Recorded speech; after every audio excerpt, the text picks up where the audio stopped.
All right, in this xaq-ai diary entry, you're going to see how, as much as you try, your brain can really get overloaded when you try to build a complex system like this by yourself using those agentic coding tools.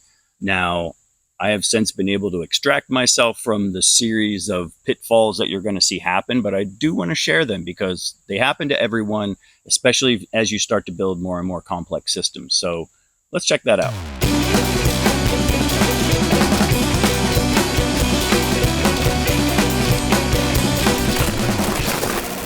Okay, status report.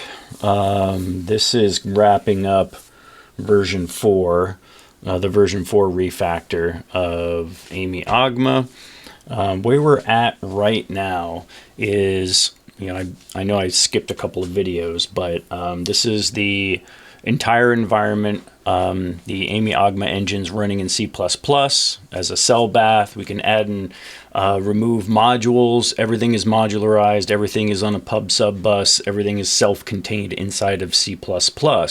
That is ingested inside of Godot so that we can have an environment to put different types of bodies, organisms, agents, and all of that into an environment. And right now we have a couple different things set up here. We do have cart pole, the balancing of a pole onto a cart. We have mountain car, trying to figure out swing momentum, and we have the cell, right? So basically what we've ended up with so far, which does mimic biology, is we have to have some kind of basic reflexes to move an agent around in the world. Having the xaq-ai brain with EPMs, building world models, doing consensus voting, all of that kind of stuff is great. But when you've got these very simple games like, an agent moving around with flagella trying to find food, really that kind of chemotaxis, which is just, finding chemical gradients, you don't need a brain for that, right? It's a reflex, right? You've got bilateral symmetry. It senses food on the left. It turns to the left, right? Like that's all you need. There's food on both sensors in the front. You go forward, right? Like you don't need a brain to do chemotaxis, right?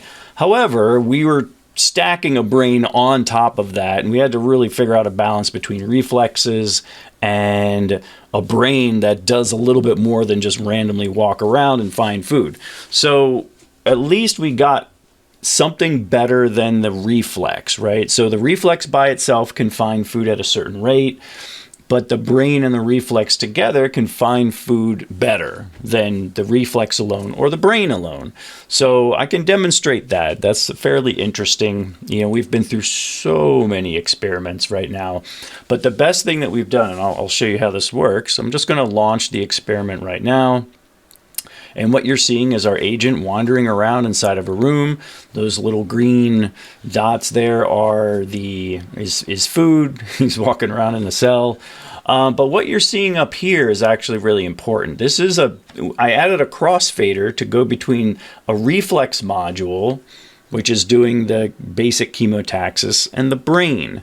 Now, I haven't quite, so right now you can see it actually just went towards brain, because the brain was feeling confident at that moment, and the reflex let it take over, and then it goes back to reflex, right? This part, that automatic balancing between the brain and the reflex is still not working right.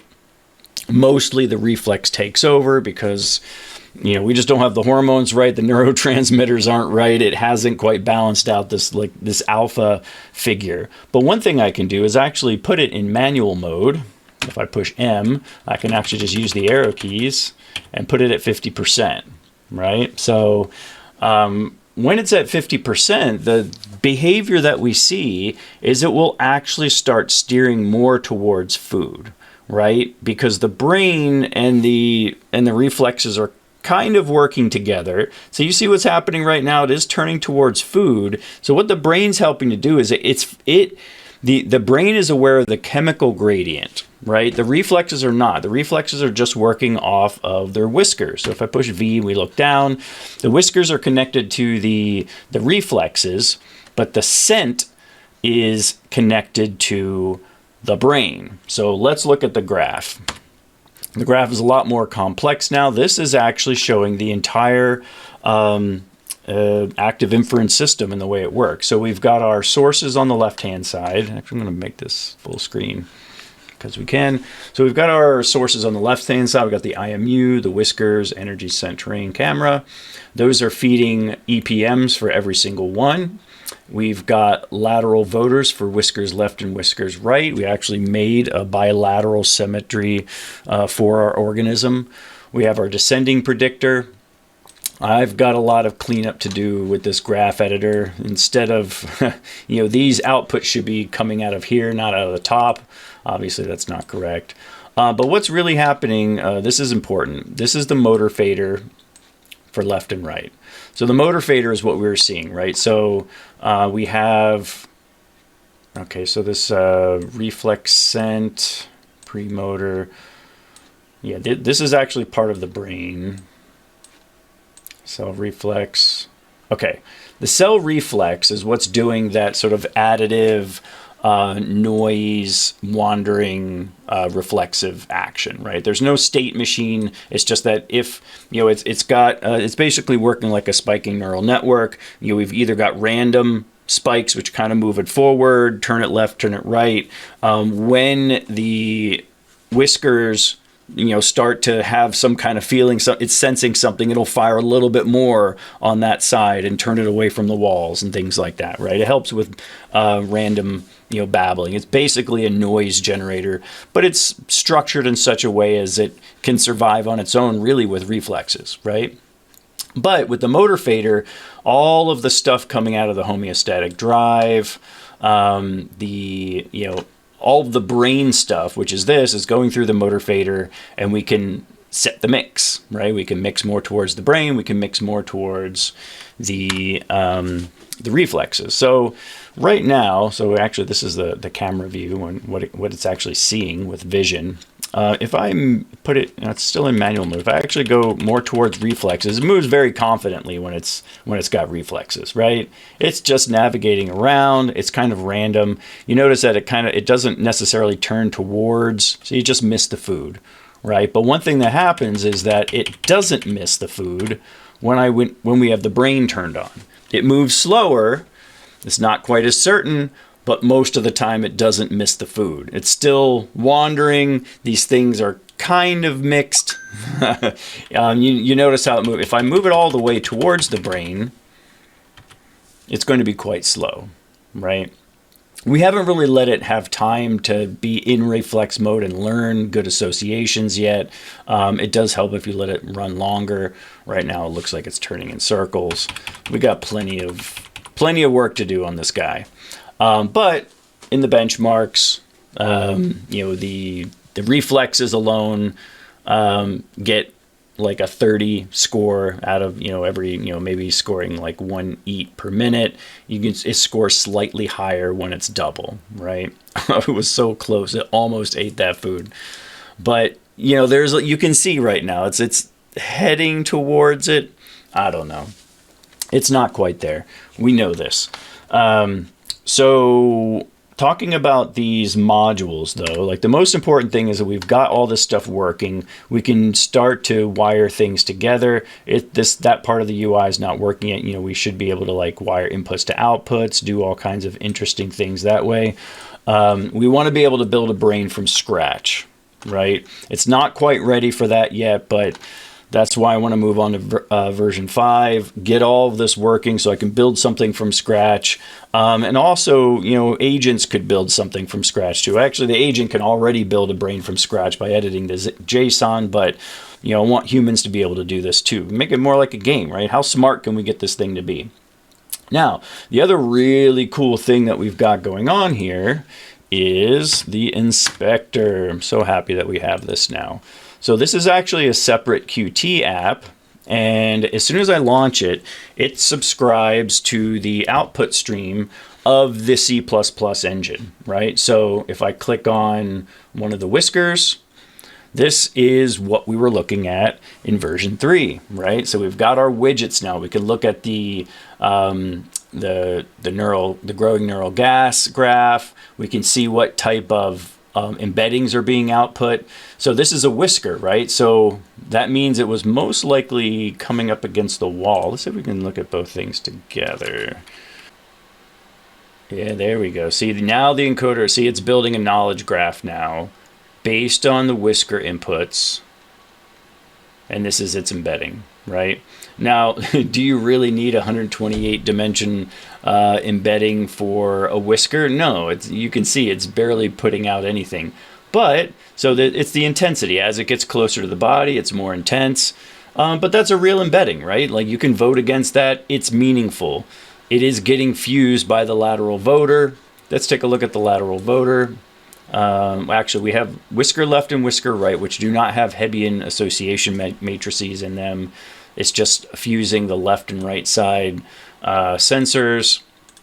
Voter 0 is where everything comes together. Oh, looks like we've got our Hebbian association matrix turned off. So we can go to the brain here. We can turn on. Okay, we need voter 0. Put it in patch mode. Oh, that's why I couldn't drag something over there. All right, so patch mode, we'll edit the parameter. We can turn on Hebbian association. And now we should see it populate. Oh, look at that. Okay, now it's got an association matrix for, hopefully, building these consensuses and doing the, what do we call it? The behavioral outputs. Where's the we've got our homeostatic drive. What is the term? I'm forgetting the term for this. Well, the premotor, let me look at the parameters for premotor.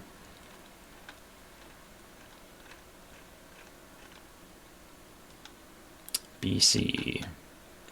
Behavioral cloning. That's right. I forgot what my own acronym meant.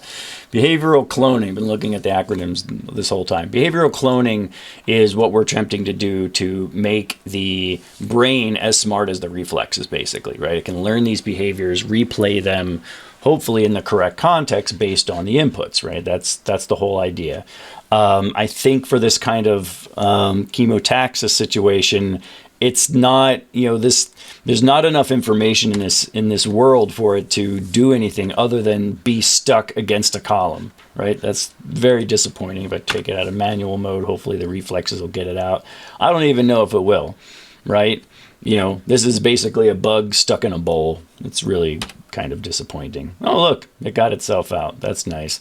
But it's in reflex mode. You don't need a brain to go find food in a smooth environment like this, right? So I'll just put it back in manual mode just so it's doing something. All right. So anyways, the whole idea though is that this, this alpha value can change manually, right? So if it's stuck, it see when it's up, it does find food, but when it's stuck, you want it to go into reflex mode, right? Like panic, right? And we don't really have the neurotransmitter channels set up to do that yet. It's just not ready. Version 5 stuff, right? We can try to make cell work better, but really what I want to do is I want to get some interesting behaviors out of a body that's more complicated, right? I really want to do the quadruped, and I really want to do a drone or a bumblebee or something like that that can move around in a 3D environment. That would be really excellent. See, look at this. It's actually, see, look, when this thing has the brain at 50%, it gets food, right? It just barely works.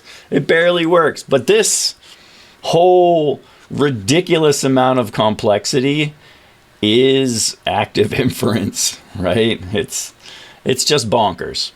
But this thing runs really, really fast. The C++ code's super duper lightweight. I think I mentioned it before. Everything's geometric. There's no pre-trained anything. Everything just happens automatically. Look at that. Look at these cells moving around. Neato Frito, right? But anyways, that's where we are right now. We got a lot of cool things, happening here. It's just going to take some more digging. You just got to keep digging. It's getting closer and closer every single time. It's like 2 steps forward, 3 steps back, 2 steps forward, 1 step forward, 2 steps back. This is friggin' hard. Yeah, we, Claude and I wrote up our position paper. Yes, active inference is really, really hard to do. It's not as, there's nothing simple about it. Let's just put it that way. If you think about the complexity of any kind of organism on this planet, we'll take a fruit fly, right? Millions and millions, I don't know, trillions, I don't know, molecules working together, individual machines at that scale to have a fruit fly have the behavior of a fruit fly, and it can replicate itself. Friggin' amazing. Yeah, our computational analogs are a woeful shadow of what biology is already doing, and we have quite a good grasp on that right now by building this thing. But can't stop. I really want to get a quadruped or anything to kind of drag itself along the ground with absolutely no pre-training or input. I do know that the reflexes will play a role in the quadruped. We're going to have some reflexes that move the limbs in a symmetrical manner in order to bootstrap things, which is what you do see in biology.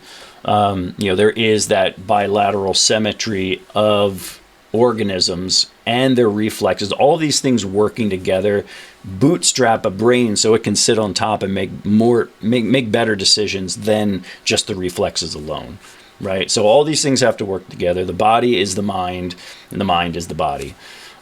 We have that very important takeaway. So that's where we're at today. It's getting there. So more to come soon. Later, skaters.